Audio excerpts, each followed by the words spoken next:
Fra Slagelse i den funklende nye Peugeot 208 R2. Den blå der, den ligner en Volvo. Den, og det er altså med forspring på 0,3 sekunder til den nybagte far i Esbjerg Bisted. Og på en tredjeplads i den klasse, der har vi René Harms fra vi er så langt nede, så vi er Falster. Han er så på en tredjeplads, men han mangler altså lige en 4 sekunder. Så har vi klasse 1. Klasse 1, det er for de små biler, ikke tunede biler op til 1600 kubik. Så Jakob Madsen, forvejen debutant, han kører faktisk, han er faktisk så meget debutant, så han stadig kører rundt på en rømmelicens.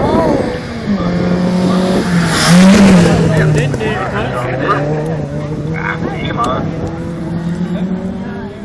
0,14 sekunder, altså halvanden tiendedel sekund. Og den kører han som han fører over, det er Jens Christian Jensen, og Jens Christian Jensen er altså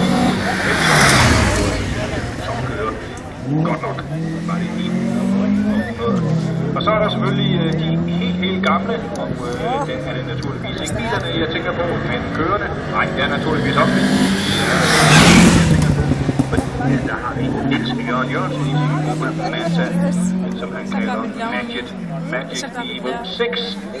Han er altså hurtigste mand i den klasse, og han har noget, der ligner... der har vi